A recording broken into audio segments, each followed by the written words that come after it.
What's going on, everyone? This is your host, Jeffery Boney, and this is Trending Tuesdays. I want to welcome everybody to the Trending Tuesdays podcast. It's reality politics, culture, news, and a boost of comedy. Of course, I'm the comedian. No, I'm just teasing. Anyway, Trending Tuesdays is a KDITC production taped live in Sunnyside, Texas, Houston, Texas, at the K Davis Showroom Plus. For more information, please visit trendingtuesdays.com. Want to bring in my guest today. We have a lot to talk about, and I want to get right into it. Thank you so much for joining us on today, not only live on the stream, but also those of you in the audience. Make some noise, those in the audience. All right, joining me today to talk about quite a few things are our special guests, powerful Black women based out of Houston, Texas. First and foremost, I'll introduce, starting to my right, in the power blue, we have Dr. Carla Brailey. She is a historian, an educator, a policy analyst, and she's with Rice University's Baker Institute, or she's a Rice University Baker Institute fellow and associate professor of sociology at the Texas Southern University. And she is the CEO of Frontrunners SMG, and she's former DNC Interfaith Council co-chair and the former vice chair of the Texas Democratic Party. Let's give her a round of applause. And to my far right, we have someone that probably needs no introduction, but we will. She is a powerhouse in her own right, and she is the former trustee for the Harris County Department of Education. She worked in policymaking positions in federal, state, and local government and the nonprofit sector, and she is the daughter of the late Congresswoman Sheila Jackson Lee. I'm talking about none other than Erica Lee Carter. Let's give her a round of applause. All right, well, let's get right into it, y'all. Thank you for joining us on Trending Tuesdays. And so we got a lot to talk about. Let's talk about, since our last show, there's a lot that has happened. We have had a glass ceiling being broken yet again. And we're talking about the first African-American woman, the first woman who happens to be African-American and of South Asian descent, who accepted the nomination to be the Democratic nominee coming up in the November election. What are y'all's thoughts on that? I'll start with you, Dr. Brailey. I think it's a sign of where we are in currently in this era. I am absolutely very excited because we have a woman who is ready. We have a woman that is not only ready, she's qualified, and I really believe that she has a team that's really focused on policies that matter for the people right now. Just, one of her platforms that I just recently, I think it was the other day, that she talked about putting almost $3 million homes in inventory. So it's one thing to have affordable housing, but it's another to have the actual housing for to be affordable. The glass ceiling, some would say is society ready, but we haven't been ready for a lot of things. And what she is going to do, not just symbolically for women, I think the policies that she will be able to work in to really continue to have DEI things that we need. It's a glass ceiling that I won't say will be completely broken, but it will be shattered in some really good ways. And Erica, our condolences to you on the loss of your mother, who is and I want to talk a little bit more about that later, about you guys' relationship and you being the daughter. But she would have loved to have seen this moment, I know. And so I want to hear your thoughts, though, on what you feel about this Black woman being the nominee and potentially first female president, Black female. Thank you, Jeff, and everyone for the condolences and all the love and support. This is the culmination of everything my mother worked for her entire life. You know, she was the generation of many glass ceilings and also of many breaks in that ceiling herself in Houston in particular. She was a friend and colleague of Vice President Harris. She knew her power and leadership and her abilities. She saw it firsthand. She believed in her. And whether it was going to be this year or 2028, I think she believed in that future for Vice President Harris. So while she didn't quite see this exact moment, I think she believed in it. And it's so powerful to think if we come together, she will certainly be the first woman president. As a Democrat, I say as a Democrat, we have put 2 women on the ballot to be the president. And I think this one's going to succeed. Absolutely. Well, I'm, from your lips to God's ears, at least that's my hope. Yeah.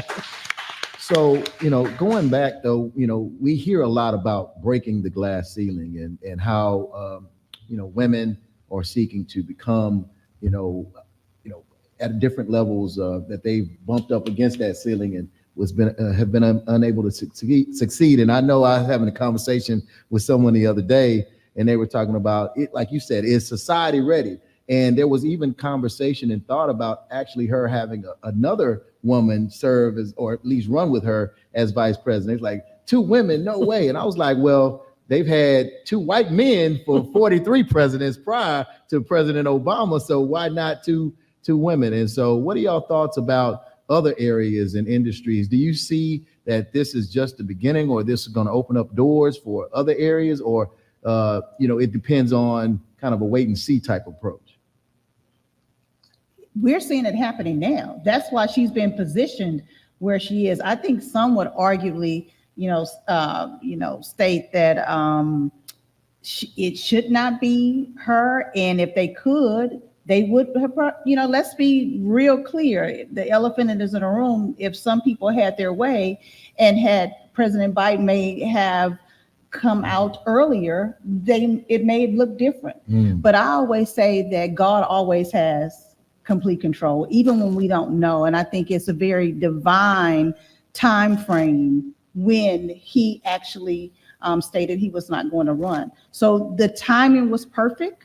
All funds were going to be transferred could only be transferred to Vice President Kamala Harris. And I think what we're going to see is a continuation that women will continue to work in the background, but women also will continue to push. And they're not going to stop pushing, especially just this particular generation. They're just not accepting some of the things that, I won't say that we've always accepted these subordinate roles, but I think that they know more and they have more resources that we probably didn't quite have, that they can continue to push and ask those questions and make the sacrifices. So I think it's just the beginning of more things to come. And I think you're going to see even some of her appointments, because I'm going to say that she is winning.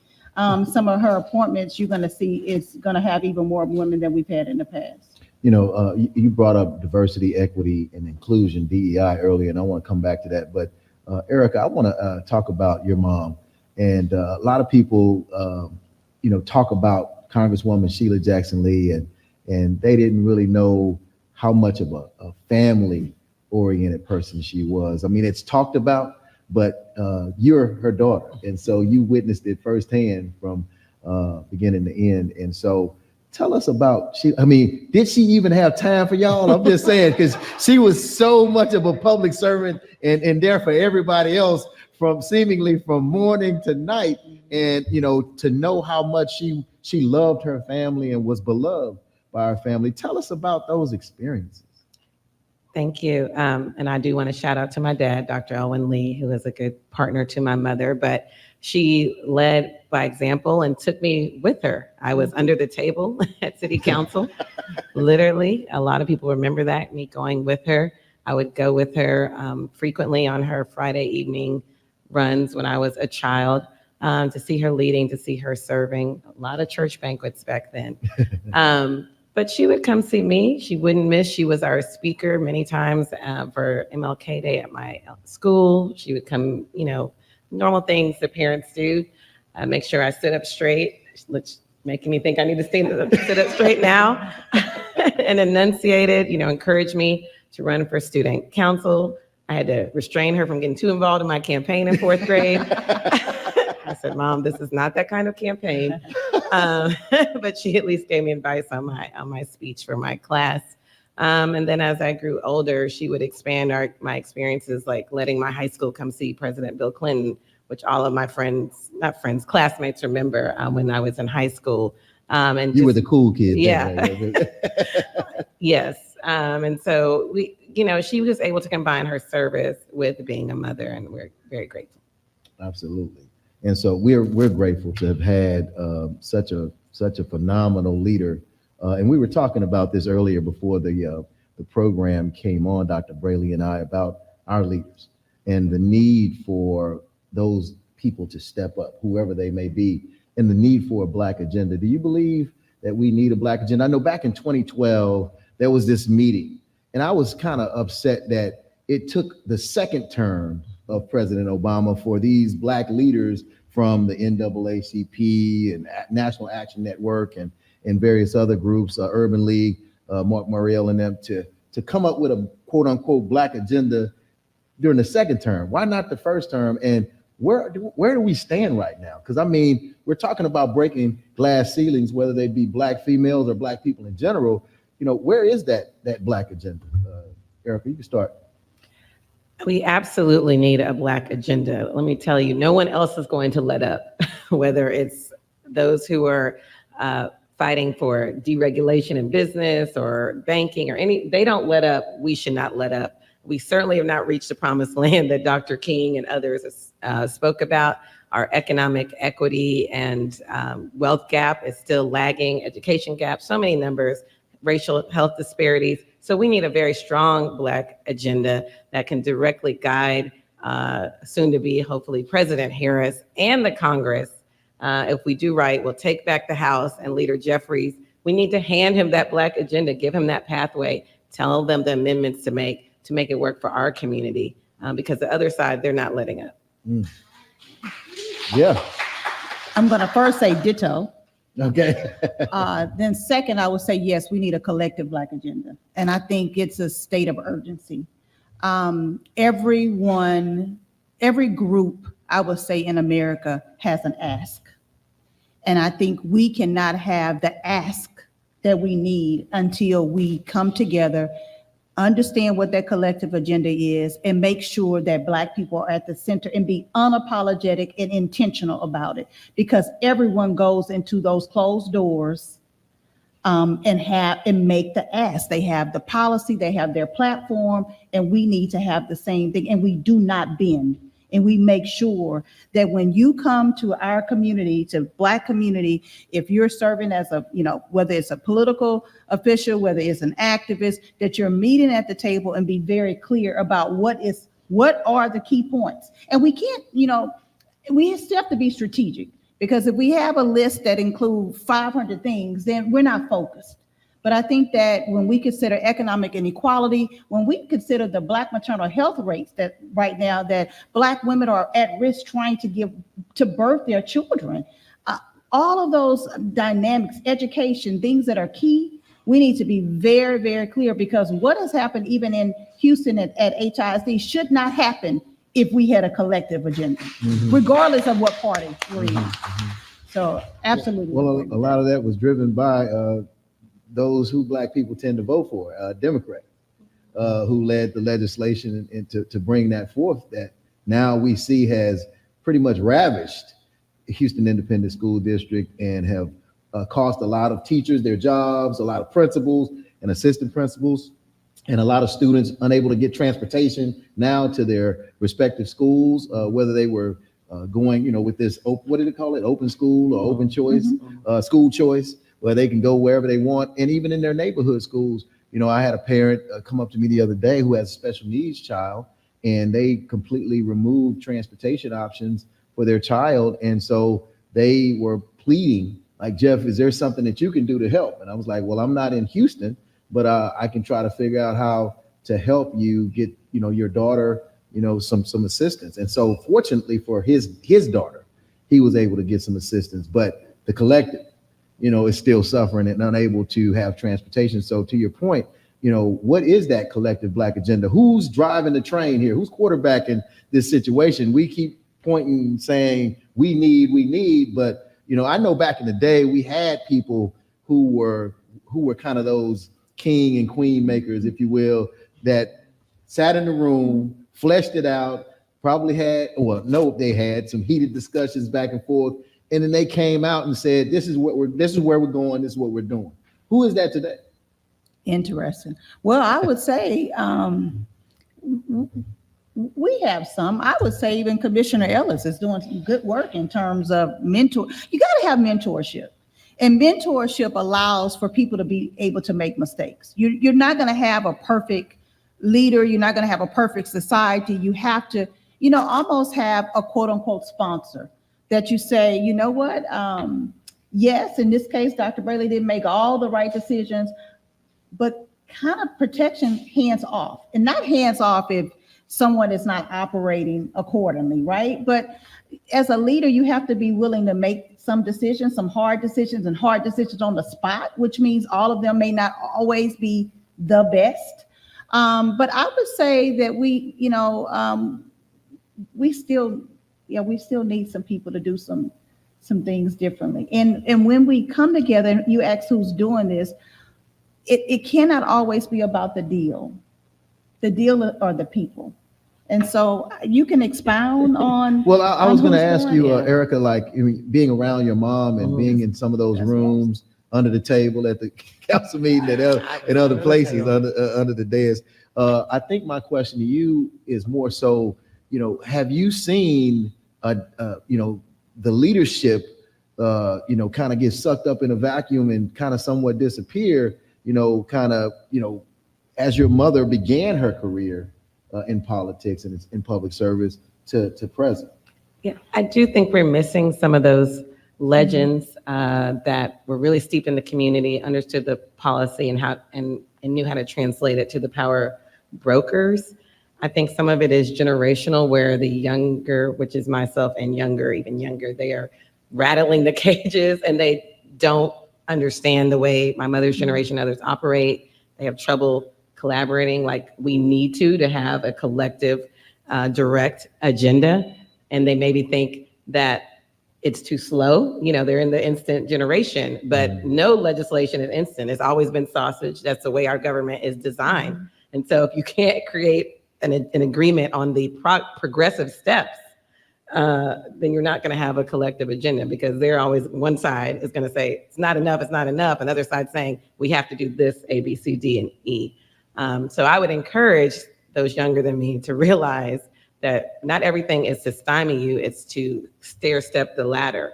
And every now and then you can jump over, but our government's just designed for stair step progress. And I think about this conversation that's been had all across the country about Project 2025. We keep hearing Project 2025. We need to stop Project 2025. And there's more conversation coming from those that are not promoting Project 2025, that are anti-Project 2025 about Project 2025. That's their agenda, put forth by the Heritage Foundation, the conservative group. They're talking about their agenda and not their own, or not our own, whatever that looks like. So, I think that it's important that a true agenda is developed. And I think about some of the things that I think, kind of come in the way in between us trying to establish a Black agenda, because most African Americans, like close to 90%, vote Democrat or members of the Democratic Party. They are registered Democrats, vote in Democratic primaries. And so with that, there's a true loyalty that African Americans have towards the Democratic Party. And with that, and that goes back to, John F. Kennedy and to present. But, I look at the situation where in the Democratic Party, there's so many groups within the Democratic Party. Like you say, everybody has their agenda. Where do we fall in the pecking order in the Democratic Party? We all have our issues amongst Black people as a whole, ourselves, but then we have to compete with everyone else who has an agenda. Whereas on the other side, it appears they have fractions, they have disagreements, but they seem to coalesce behind one agenda, whatever that is. If it's Project 2025, I remember when the Tea Party was at its height, they got behind, a lot of their push. What do we need to do to make sure our presence, not only amongst ourselves collectively, but within the Democratic Party, that our voices are heard and our agenda is heard there too? A collective agenda. I mean, I know that sounds much more simple than it is, but some kind of way we have to sit in the space, in the rooms, and have the hard conversations. We have to close the door, lock the door, get off the phones, and talk about who is going to lead. That's why we didn't have 20 people running for one seat. Now, I'm not saying somebody's going to call like, Dr. Brailey, I can't believe you said that, because running is a choice, right? But I think to be strategic on who is best, sometimes it doesn't mean it's one person, it may be limited to 3. But it has to be who is ready in terms of relationships, who's ready with capacity, who's ready with competence. It's more than just running because it looks fun or it looks good, or you believe in one particular issue. We have to have the hard conversations, and it sometimes means that we have to make some choices that may not include everyone at the table in terms of leading, but have a platform, have policies that are including the community. And when we begin to be people-centered, then I think it helps us. But if we don't have the hard conversation, taking the time to really think about what are the most impactful things that are happening in our community, we're going to get lost. So in a Democratic, even whether it be the Harris County, in this case, Harris County Democratic Party, Fort Bend Democratic Party, Texas Democratic Party, we have to make sure that we are doing things on the front end. So we're being proactive and not reactive. We cannot continue to be reactive, which means if they don't give us money until after Labor Day. And some would say, well, what's Labor Day? Labor Day is that's the key, when Democrats will say, well, this is when ordinary people are really paying attention to what's happening politically in terms of who they're going to begin to vote for. So then we have to say, well, within the church, how do we connect all of these dots? How do they understand, for instance, Divine Nine, the impact that's having in terms of organizing right now? It's a reason why nationally Vice President Kamala Harris is moving forth in a way that many people did not expect. But that's because in our community, we know how to organize, and not because we just like it. Life in America has forced us to be able to organize. It has made us organize. We don't have a choice but to organize. If we can do anything else, we can send messages, whether it was through the spirituals, whether it was, hey, we're going to stay a little bit longer at church to have the church meeting that we can have. We understood how to do that. So for years, we've been doing it. So now you have a Black woman on the ballot, drop the mic. Because that's what we're going to do. We understand what our assignment is right now. So is it really a drop the mic? Because, okay, when she becomes the president of the United States, yeah. Then what? Eric? Then what?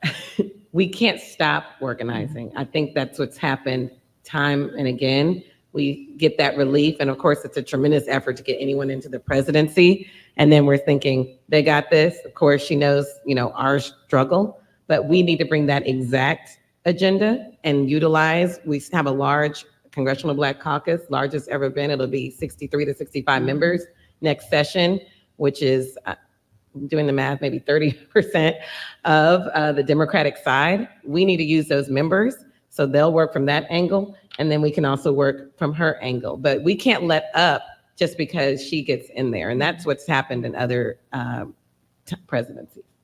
Speaking of the Congressional Black Caucus, your mom was the chair of the Congressional Black Caucus Foundation, and was very, very active in the Congressional Black Caucus. You on the ballot this upcoming November to finish her term and to finish what she started.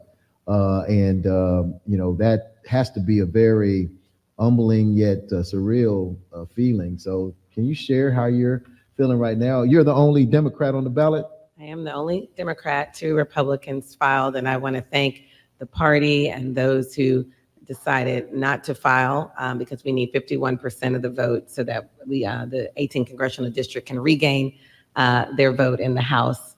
And it is surreal. I know she would have loved to see it. She would have been running me hither thither, as she has in many occasions. But mainly, she was a finisher. She always finished what she started the best she could. And so I'm honored if I get supported to finish for her the 118th Congress. If you could just explain to people, because there's been a lot of confusion about, the replacement of, or her being replaced. And I've explained that on the show, but her being replaced on the ballot for November as the Democratic nominee for a term that will start January. And you're on the ballot to finish her remaining term. Can you just explain what you actually will be doing once elected in November?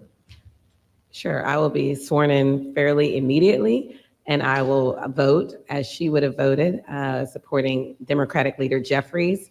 They will be finishing appropriations bills, any last minute attempts, what I hope will be the last of a Republican House to stymie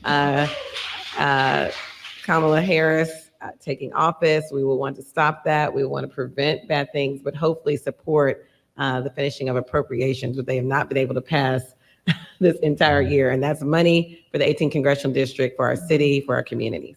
Yes. So, I going back to the diversity, equity, inclusion thing, there's a lot of legislation driven at the state level to try to eliminate DEI.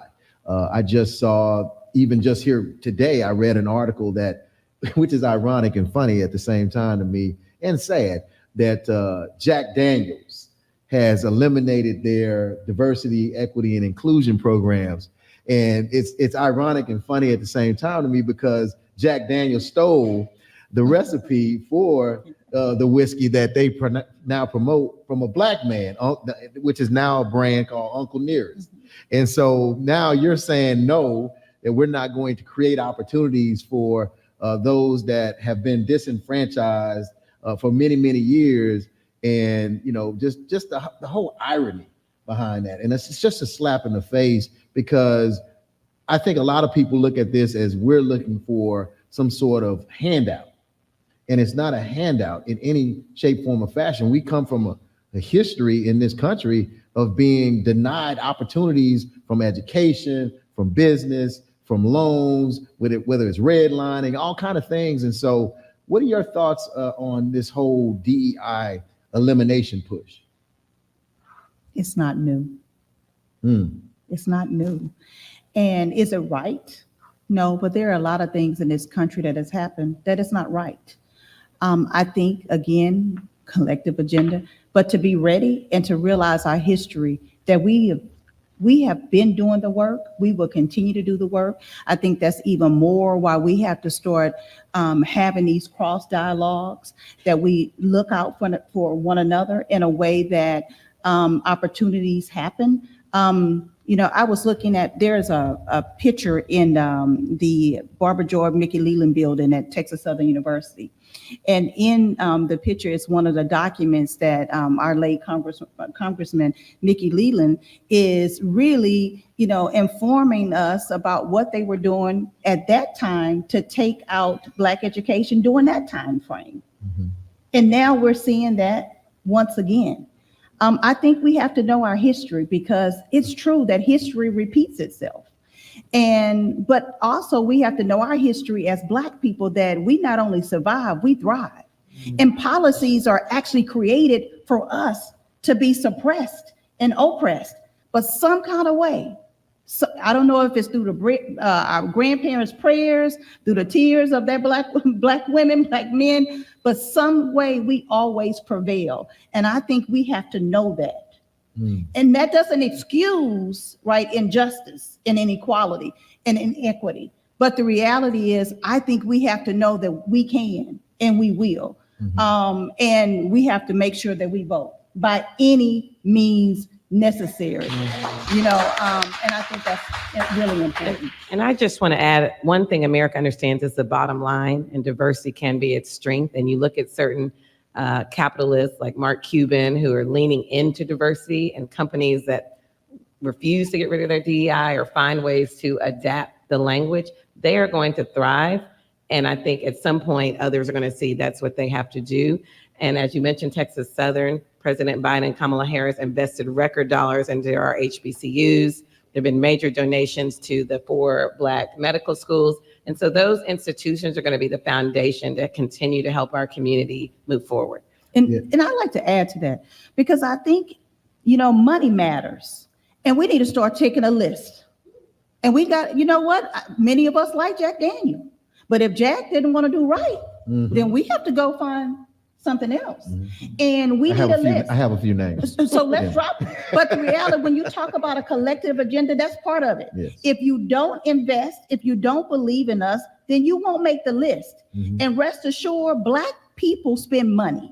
Yes, Sometimes money we may not have. Trillion. And you rest assured that if you're on this list and we are organized, we're not supporting your business. Yes. So I wanted to add that. And prior to his death, give it up. Prior to his death, Dr. King did a major speech to which he challenged African Americans to withhold their dollars from certain banks, to not support certain businesses with their dollars in order to boycott, because of the fact that they were, in essence, they were supporting the oppression and the disenfranchisement of Black people. And the only thing that we had at that time, and I still believe we have now, to piggyback on your comments, are our dollars. We can choose where we spend our money. Nobody's putting a gun to our head saying, spend your money here, when we know that those individuals don't care about us. And so I think that it's very, very important, because going back to this Project 2025 conversation, one of the components of what they're trying to push and demand of their president, assuming that, they are elected. Well, no, I'm not going to even assume that. Their hope that they get elected is to eliminate DEI from a federal level. Right now it's being done from a state perspective, state level, but they're trying, county and local, but they're trying to do it federally. And they want them to do it by way of executive order. And of course, if they were successful in gaining House, Senate, to do it from a legislative standpoint. And so I think it's very, very important. And they also want to attack Social Security, get rid of Medicare, Medicaid. There's so many things that they want to do to impede the ability for women to make choices with their bodies and various other things. So, we're in some dangerous, dangerous times. And like you say, if you don't know your history, you're destined to repeat it, good, bad, or ugly. And so, Erica, what can we do as non-elected officials? I'm an elected official, but I mean, those of us that are listening that may not serve in an elected office, that don't run campaigns, that are not involved in the political spectrum on a day-to-day basis. What can the average person do to, I think I know what your answer is going to be, but to deal with these attacks on African Americans? Number one, voting. I have to start with but we have to get back to teaching ourselves and teaching our children, our elders, because some of it is just the lack of true knowledge. Like all that you said about Project 2025, what is the alternative? What is our history? How did we get to this point of Houston ISD being literally taken over in almost just a ridiculous way? I think we can use whatever, whether you're in the barbershop, beauty shop, hair shop, nail shop.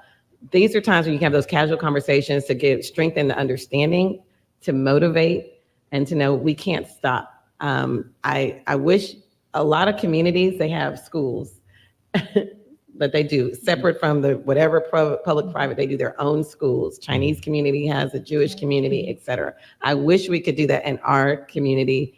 It doesn't have to be spiritual, but we have to know our history so that we don't repeat mistakes of the past. Great points. I know a lot of our churches have these schools or these programs. And like you said, it doesn't have to be spiritual, but I'm reminded of the 10-point program from the Black Panther Party. And a lot of people vilified the Black Panther Party as if they were a negative group, but they were so empowering and had a vision. And you talk about a Black agenda. They had a Black agenda for the improvement and empowerment of their community, but also to protect themselves from attacks outside of the community. So it was two 10-point focuses. But why is it that we can't embrace something as simple as the Black Panther Party's 10-point program? Oh, that's a hard question for a longer.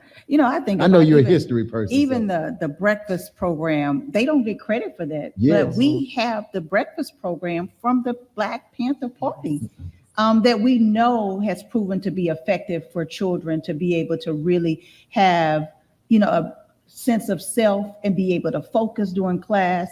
That's their program. Black Panthers, while they had some internal dynamics, they also still had women leadership. So it was inclusive in its own way. There are some critiques there, but it was still inclusive. But we also, we can't continue to do things and want credit for it, because Black Panthers also at that time, they didn't do that for credit. Right. They did that to serve the people. Right. And I just believe that when we create things that put people at the center, it does what it is supposed to do, and it sustains itself. And today we have to find a way to realize that it's just not about me or you. It really is about others and leading. And to bring the late Congresswoman, I have to say, in terms of just being the definition of a public servant, that's what we have to do. We have to meet people where they are. And not all of us are necessarily doing that. And she did it, and she did it very, very well.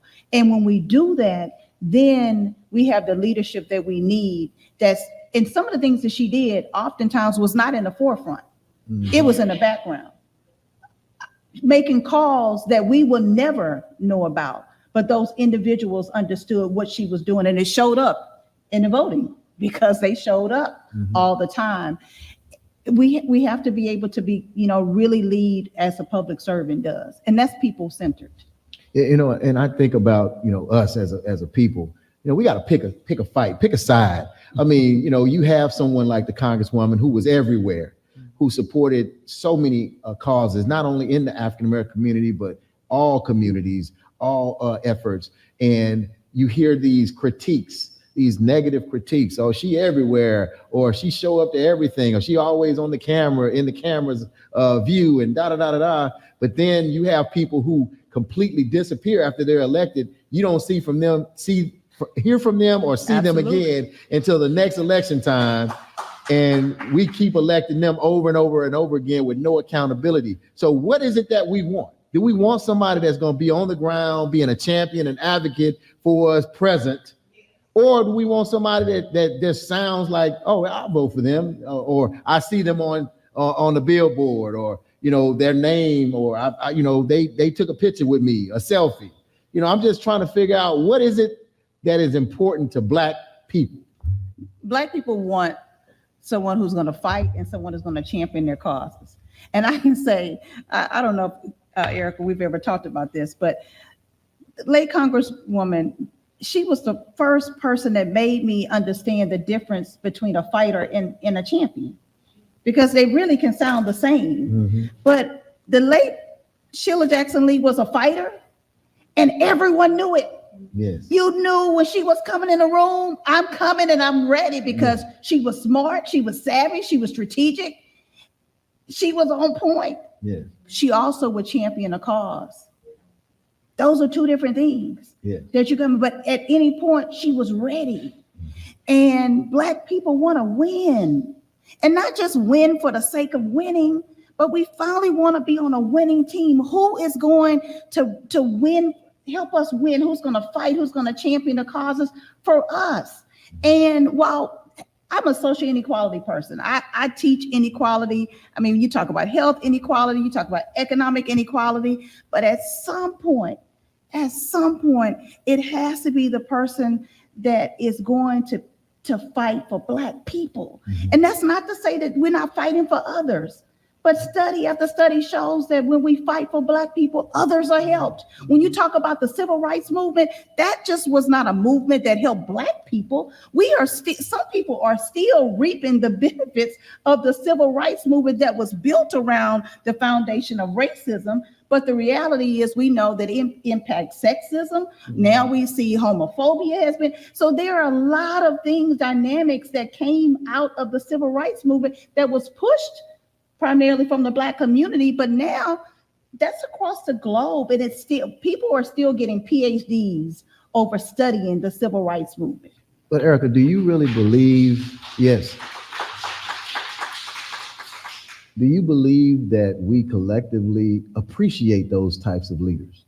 I mean, I know that there was a lot of love displayed during the week of celebration of your mom. Matter of fact, I was looking through some text messages from her and I prior to the election in March of her reelection for Congress, and I had asked her to come, or invited her to come out to our Omega Psi Phi scholarship fundraiser on the North Side, and she was like, "Yeah, I'll be there." I said, "Well," she said, "What time is it over?" And I said, "Well, it probably will end around 11 or 12. She said, "I'll be there." And she had been going all day long. She showed up around 10:30, and they were about to go into the main act, of performance. And she was like, "Well, I need to say a few words to the people before, you get into your program." And we obliged, and she got up on stage, said some words, and took pictures with all of the people. And to this day, they talk about that. They appreciated her for being there and showing her face, even for a few minutes, just to show that she supported and cared. Do we as a people really appreciate leaders like that? What do we want? I think we sometimes don't know what we want. Her presence always had a purpose. She was usually pretty much almost always invited to countless funerals, reunions, birthdays, your panels, etc. And that's how she touched the people, communicated. Sometimes that's the only way people could give their constituent issue to her, because they just didn't know how to find the internet or find the phone number. She serves a district, some of it's very under-resourced, and they just don't understand government. But she said, "The more you see me, I am your government. You're touching me, you're feeling me, I am your champion." But at the same time, I would tell her, you're getting blamed for everything, because they only see you. You're showing at Houston ISD, you had no vote in that. You were not at state level, you're never on school board. You're still getting blamed for it. You're getting involved in city issues because you always have a heart for that, starting on city council, but you're getting blamed for it. But she loved to serve, and she sometimes could resolve those issues, so she never stopped getting involved. And so that was her talent, and I don't ever want to take that away from her. But I do personally feel she was never fully appreciated for that breadth and depth of service. I agree. I think right now it's time for us to take a break. Is that correct, producers? Okay, we're gonna take a break, y'all, and come back and allow our wonderful person that's putting this on, Danette Davis, come and share a few words and share some information. And we'll be right back with our guest, Erica Lee Carter, as well as Dr. Carla Brailey.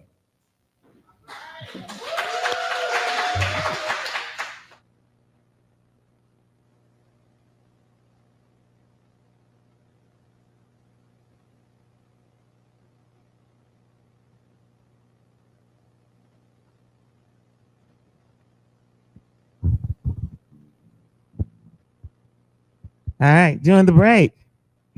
Yeah, I hope you guys are enjoying what you were hearing. Oh my God. Wow. Erica Lee Carter, Dr. Carla. Dr. Carla Brailey.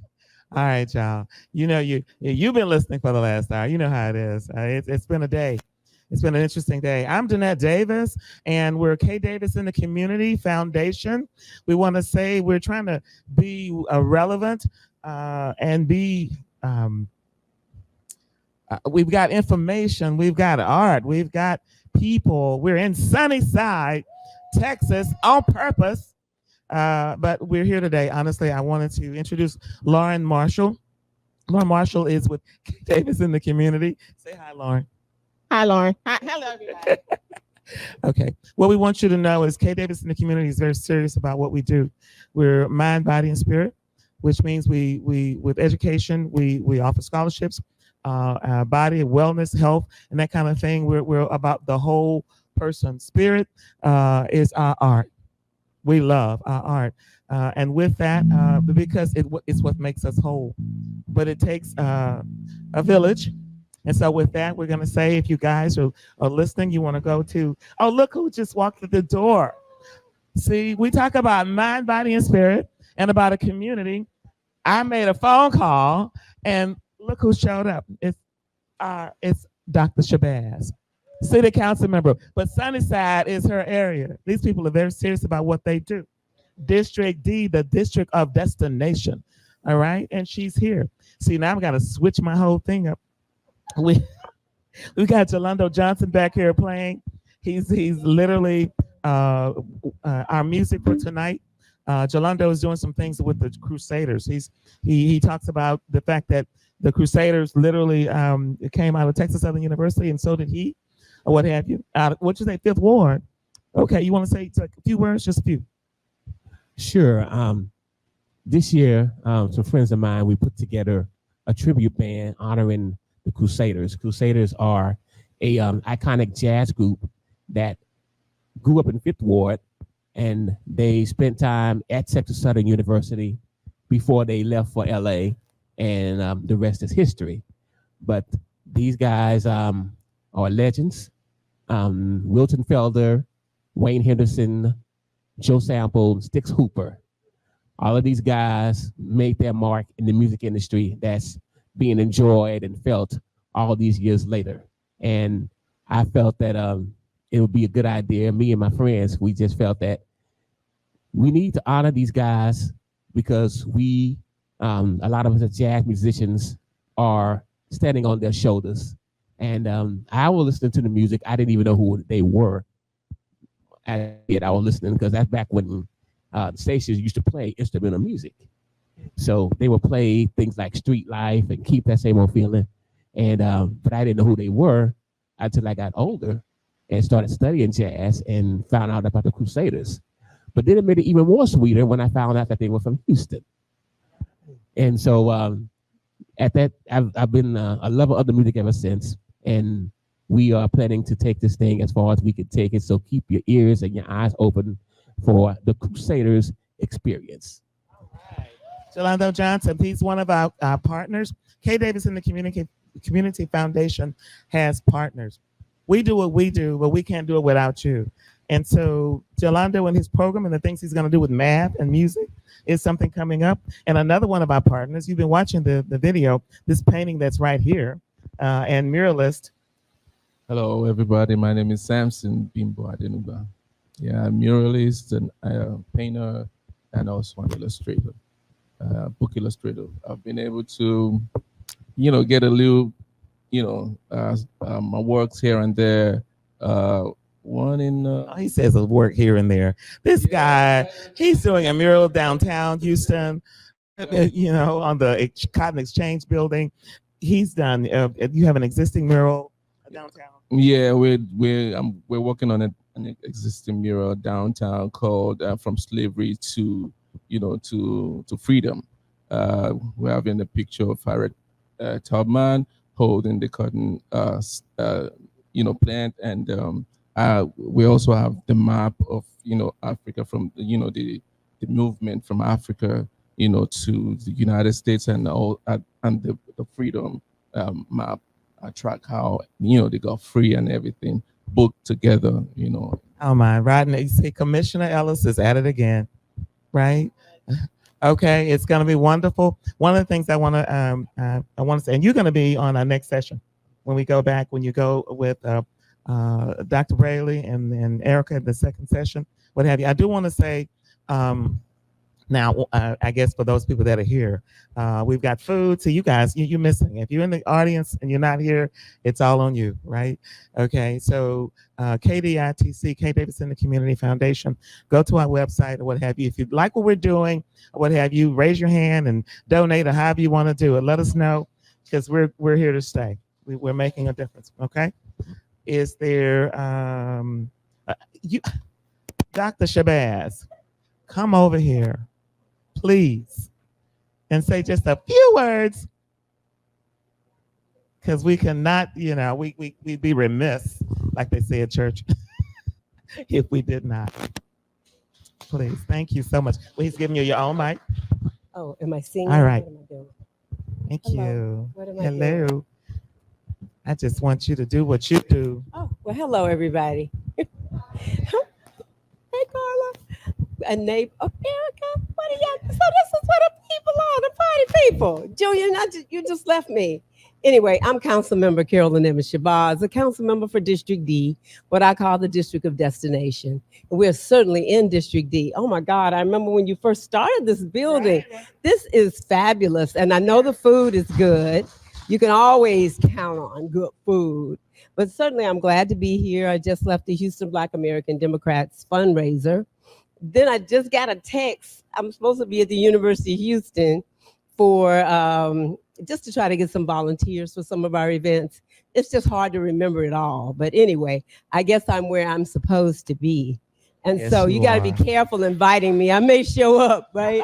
And so anyway, I'm here and with my Jack Ace brother over there. Right? JY for life. I know we're in Worthing territory, but y'all get over it. Get over it. I worked at Worthing for about 10 years, so I have a love for Sunnyside, certainly. And so what am I doing?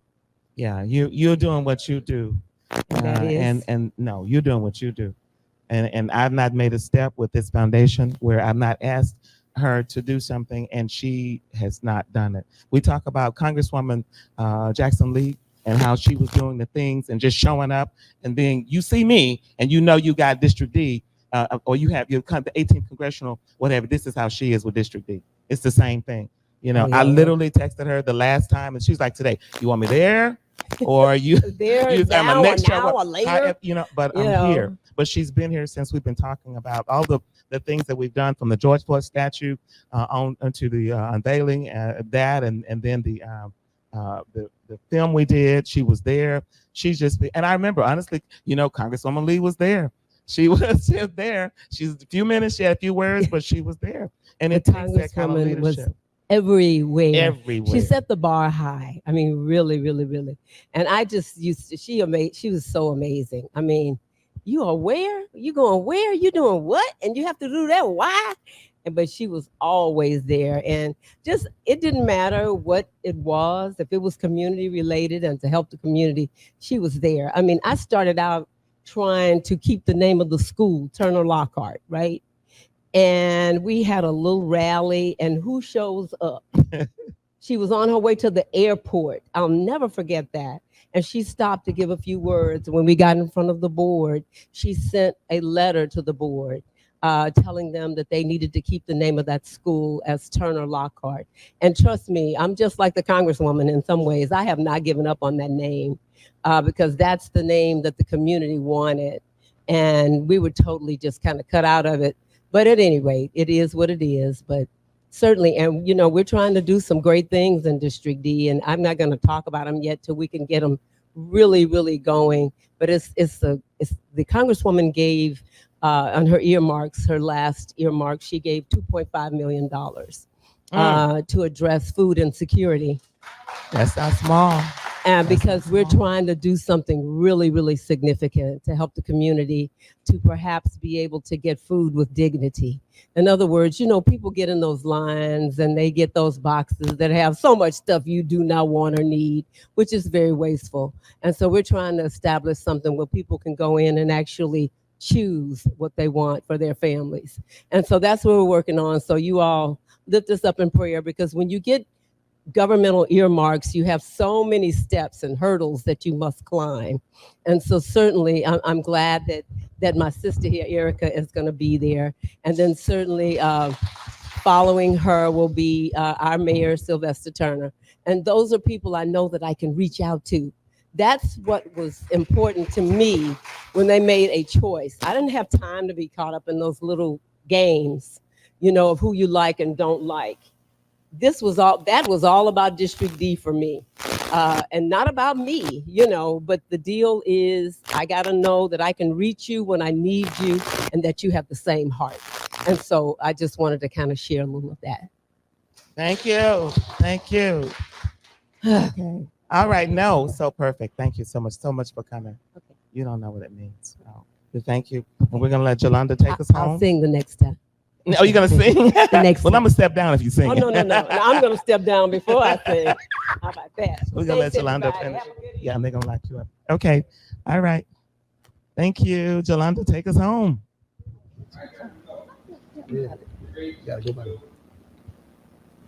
All right, everybody, we are back. You are looking at and joining us for Trending Tuesdays, the Trending Tuesdays podcast.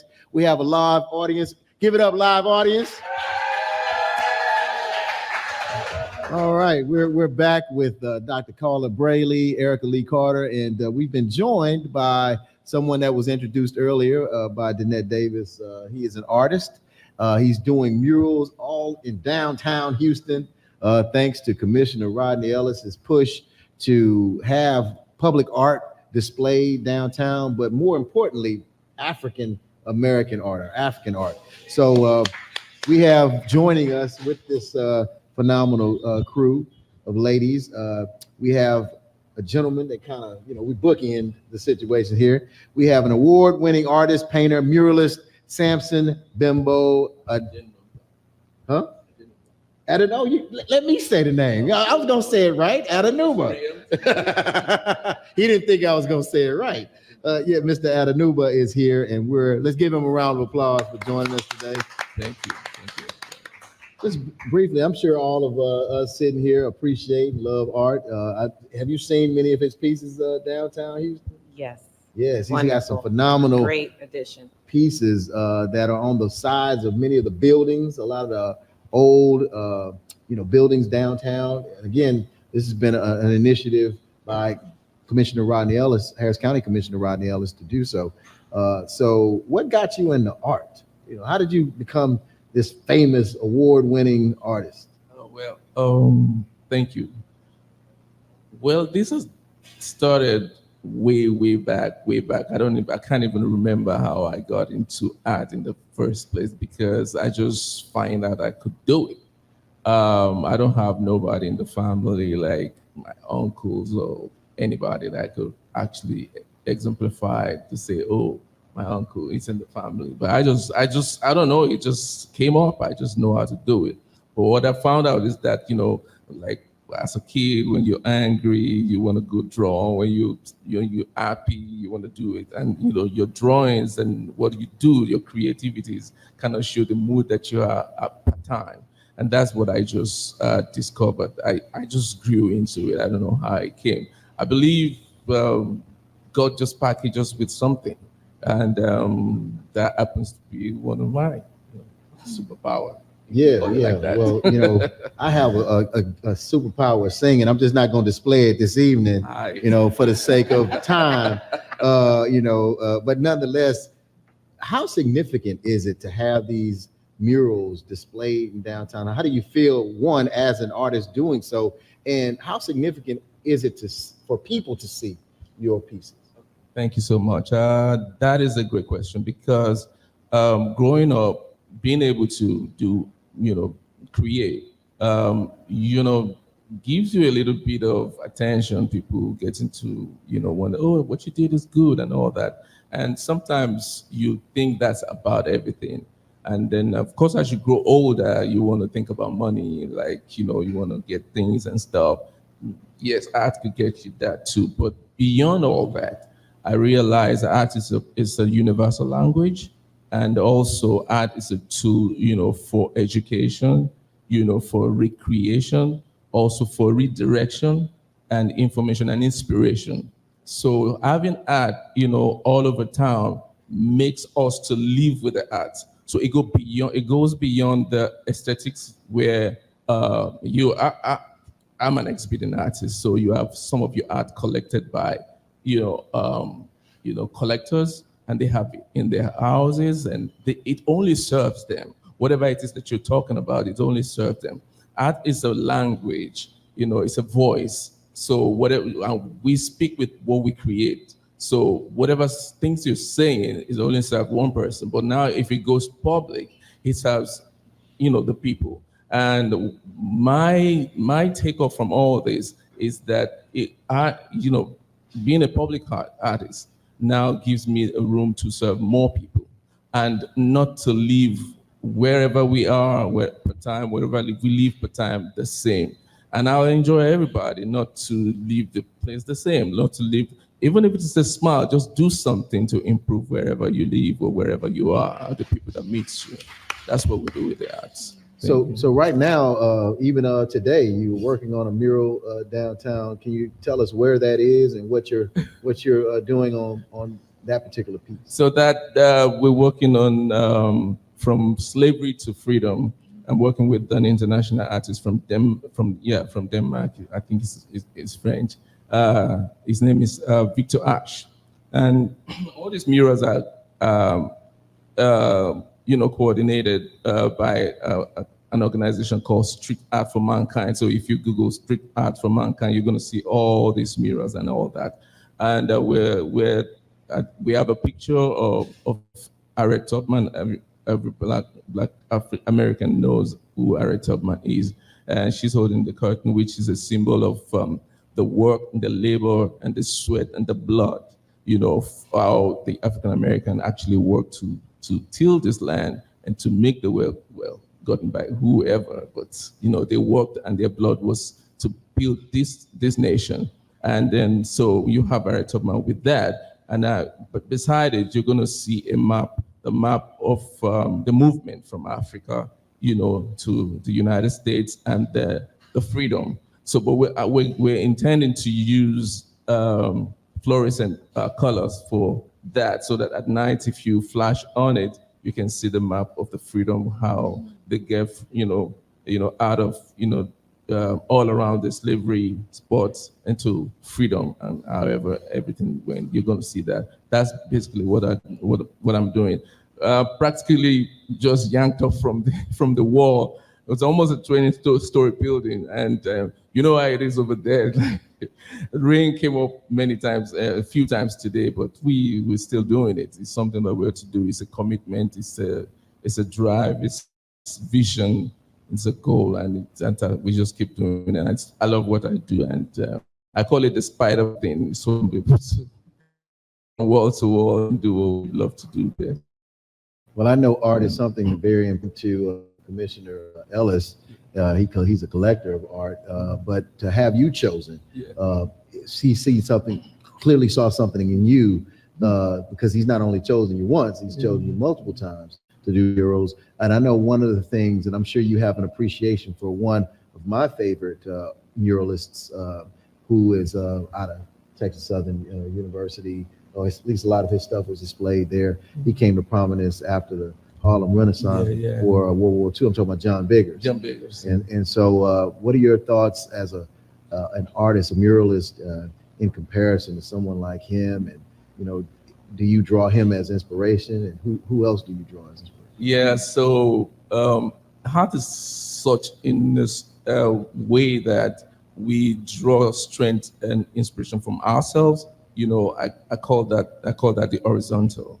Then from the people that are higher than us, I call that the vertical. So we draw inspiration from everywhere, from the environment and everywhere. And of course, names like John Biggers are names that inspire me as a Black artist, to do something great and to follow suit in that path, not just to draw it for aesthetics, but to do something impactful, to our community and to the people. And much more than that, I will tell you a little story of how I even came to Houston in the first place. So sometime way back, I had a show in South Africa, and a piece of my work was bought from South Africa. I don't know how it traveled. to find itself to Houston and to the collection of, Commissioner Rodney Ellis. And so I was in Nigeria, and then suddenly the phone rang, and there was like, "My name is Rodney Ellis," and I'm like, I thought it was a scam. I live in Nigeria. You should understand. So I was like, "Yeah, right." I just answered him like shabby.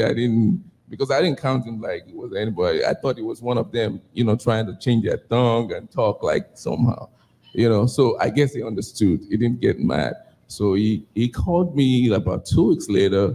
He said, "Go check my Wikipedia." When I checked the Wikipedia, I saw my painting behind him. I was like, "Whoa, what did I do?"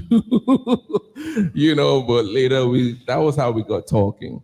And so he asked me if, whenever I'm in the US, I should step into Houston.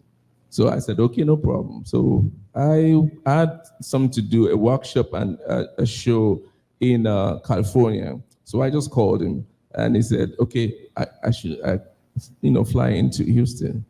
When I flew into Houston, I'd never felt like that, like in any city in the United States. But when I flew into Houston from the airport, I was feeling like I was home. It was strong. I adopt this, this thing that I do, this philosophy that I do. I try to be sensitive to in every place that I am. But from the airport, I was already feeling like I was in Lagos a little bit. Of course, the people are different, the architecture is different, but that was the energy I got. And I had to stay here for like about 2 weeks before I flew back to Los Angeles, went back to Nigeria. But I said in my mind, something said in my mind that if I ever have to live in the United States, I'll live in Houston. And so when the time came for me to come, to the United States or move to the United States, I came to Houston. And Houston has really done me well. It's been my canvas all this while. I've been able to have murals, not just in Houston, in Michigan, all over the place, in Los Angeles, everywhere. And I've been able to also do, in collaboration with Reginald Adams, I illustrated a children's book called Juneteenth. Part of the original, artists that collaborated to do the Juneteenth mural in Galveston, which was commissioned the day that Juneteenth was signed into law as a public holiday. So it was very significant. And that brought about a lot of openings and a lot of things. And I've got 2 books now, on Amazon that I've illustrated. Children's book though, and yeah, it's all good. And that's one of your pieces behind you, right? I will, thank you. Yeah. So what do you call that? I feel honored. I call this mood. I was just looking at, the different kind of mood that the female go through, particularly when they're in the, different moods. And you can read a lot, you can do a lot, you can read a lot from, what they go through, and, and they go through a lot, So the different motifs says different things. That's just All what right. it is. Move. Now, I'm sure that goes for a pretty pity. Well. We can talk about it. Huh? All right. So listen, we're about to wrap up the show, and in doing so, I kind of want to just bring it back full circle. The Democratic National Convention just took place in Chicago last week, and it was seemingly 4 days of pure excitement for Democrats, fired up and ready to go for the now Democratic nominee Kamala Harris. But you had a lot of speakers. And I wanted to kind of hear your thoughts of who inspired you, who stood out to you. For me, I must admit, the first lady, Michelle Obama, was memorable with her speech. And of course, Barack Obama talking about size, that was pretty funny as well. But the person that really, I don't know what it is about him, he always is just inspiring to me, and his communication and the things that he says that just leave something in me. Hakeem Jeffries, he has a bright future as the Speaker of the House. Come January, we're hoping and believing. I'm a proud Democrat. Just I know this is not a political show, but we talk about politics. So who stood out to you, Dr. Brailey, and then we'll go to you, Erica. Wow, I have to say the First Lady. I mean, there were quite a few, but do something. Black job. Yeah. She dropped the mic for me. Yeah. But I remember, our former president. Let's focus on we, Yeah. not I. Yeah. That's the collective. Yes, indeed. In terms of making me think of that, I thought our former president was very presidential, right? I think to me, I almost see him as the father, so to speak, now that we look for what is he going to say? What is daddy going to say? Mm-hmm. But, Oprah was very clear. She knew her role. She made it clear, I'm an independent. But right now, democracy is at stake. And so we have to choose right now who best represents our values. So she understood her mission, that she was reaching beyond people who already align with Democrats.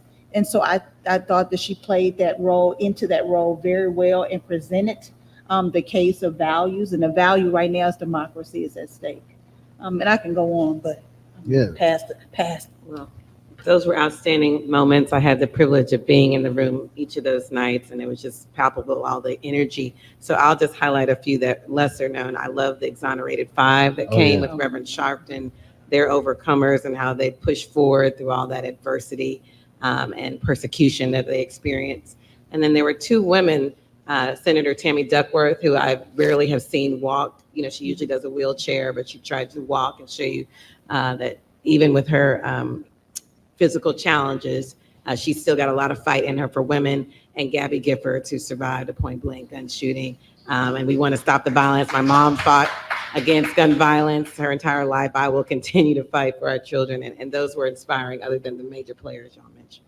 Yeah. Did you get a chance to watch the Democratic convention by chance? Oh, yes. And what stood out to you? Well, for me, of course, the First Lady. She's always on point, always inspiring in our thought process and delivery. And of course, she's already shown, the family's already shown an example of excellence for the Black, and I identify with that.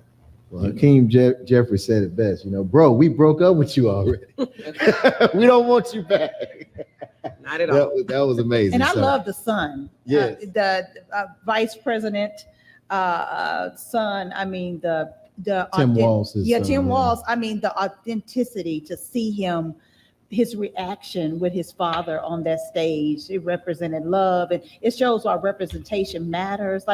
It was so much about that I thought was a very loving representation, that we know that a man that has a relationship with his child in that way, that it was just like, that's my mentor, that's my dad, that's who you're gonna get if you vote, right? And that made me feel really good. I really like that moment. Well, we have a job to do, a Black job and a white job and Hispanic job, an Asian job, a male job, a female job to do in November. And you saw today, it was announced by the governor of Texas that 1 million people have been purged from the voting rolls, with certain justifications given.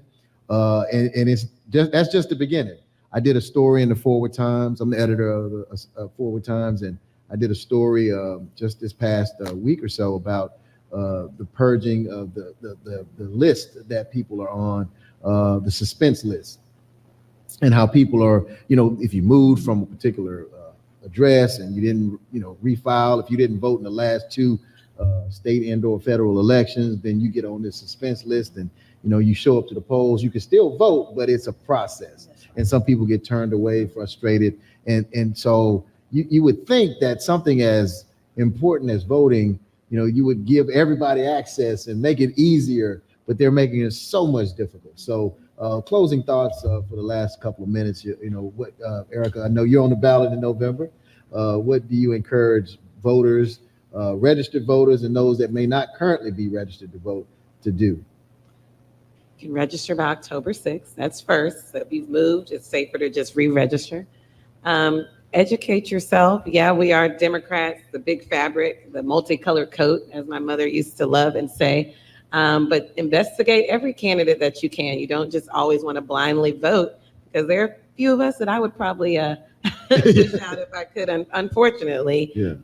But generally, tell your friends, don't assume they're voting. Don't assume they know how to vote. They've changed locations sometimes by not always to be sneaky. Sometimes they just won't let us be there anymore. Know and have a plan and vote. Thank you. Thank you. Vote up and down the ballot. Local matters. And so if you only vote at the top, then while that's very important, then we miss what's happening locally in our community. So finish voting. And when you go, I'm loving that we go to vote, but this is not the vote that you can go alone. If you go, you need to make sure you bring 10 more people with you. You need to make sure that whatever organization that you are a part of, that they have a voting plan. Be clear about that. This is an operation, and we have to be ready. And we're not going to win this individually. We will win it as a collective, but we will win. Yeah. And I have to say, one of the questions that I'm hearing is, can she win? Yes, she can. With you. We did it with Barack Obama. People ask that same question twice. So let's not ask that question anymore. Yes, we can. Absolutely. All right. Any thoughts? Yes. Well, you have the right. Use it right. Just use it right. Do what's right. What's going to improve our lives as a collective, not just, what's going to improve our life. Just do that. Don't assume everybody will do it. Other people will do it and then complain that something is happening. No, just do what you got to do. Even if it's just move a finger, do the right thing. All right. All right, y'all. We want to thank our special guests on today, Erica Lee Carter, Dr. Carla Brailey, and of course, we have our wonderful artist. I want to get your name right this time. Like I said, Mr. Samson Abimbola Adenuga. Yes, Abinu. All right, thank you, sir. All right, and we're gonna let Jolando Johnson take us up out of here. TSU's on. Jolando Johnson, thank you so much. Kay Davis, KDITC in the community. I think she has some words. I do. Okay, come on. I just want to know. I just really want to thank can we give another hand? We have an audience that's here for our host. It's the host with the mostest. Jeffery Boney.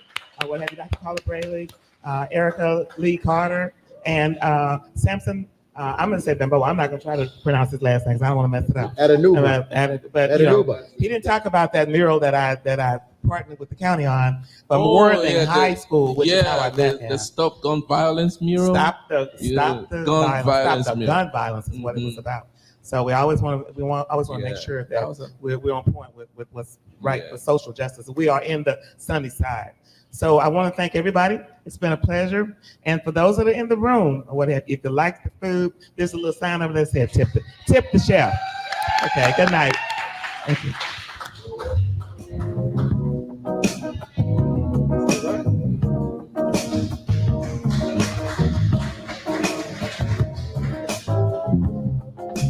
Great job.